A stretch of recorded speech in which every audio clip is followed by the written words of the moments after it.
చూస్తున్నాం. మనుషుల జీవితాలని శవాలను తొక్కుకుంటూ రాజకీయాలు చేసే వ్యక్తి జగన్మోహన్ రెడ్డి అని రిటైర్డ్ డీజీ ఏబి వెంకటేశ్వరరావు విమర్శించారు.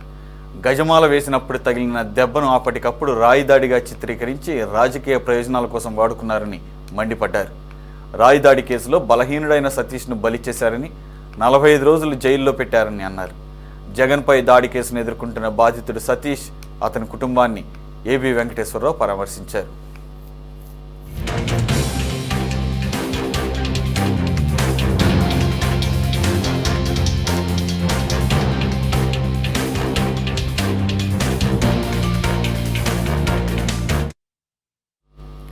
ఒక నిరుపేద కుటుంబాన్ని వైసీపీ రాజకీయంతో నాశనం చేశారని ఏబి వెంకటేశ్వరరావు మండిపడ్డారు. ప్రభుత్వం మారిన తర్వాత కూడా తప్పుడు కేసును కొట్టివేయకుండా నేటికి తిప్పుతున్నారని ఆగ్రహం వ్యక్తం చేశారు.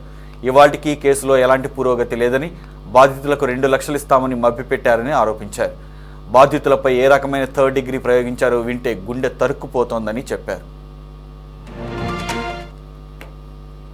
జగన్మోహన్ రెడ్డి బాధితుడైనటువంటి సతీష్ చేత వినతిపత్రం ఇప్పించాం.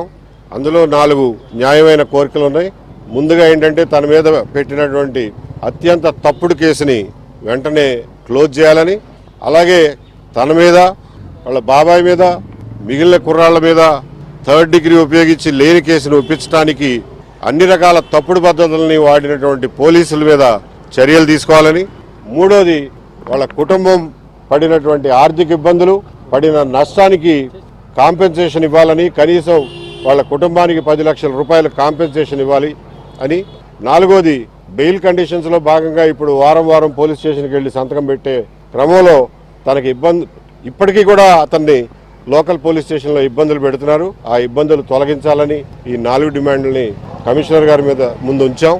ఆయన నేను చెప్పినవన్నీ నోట్ చేసుకుని కేసులో ఉన్నటువంటి తప్పులు, వాళ్ళు చేసినటువంటి కుట్రలు, ఒక తప్పుడు కేసును బిల్డప్ చేయడంలో చేసినటువంటి పొరపాట్లు, వీటన్నిటినీ వివరంగా ఆయన ముందుంచాం.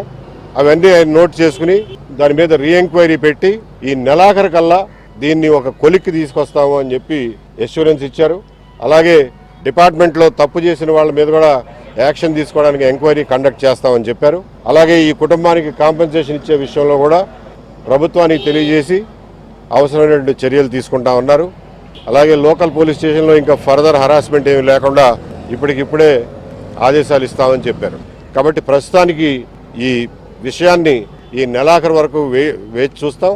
ఆయన తీసుకునేటువంటి ఫైనల్ నిర్ణయం ఈ కేసు విషయంలో, దాన్ని బట్టి ఇంకా నెక్స్ట్ స్టెప్స్ ఏం తీసుకోవాలి, ఎలా ముందుకెళ్ళాలి అనే దాని గురించి ఆలోచిస్తాం. దీనికి సహకరించినందుకు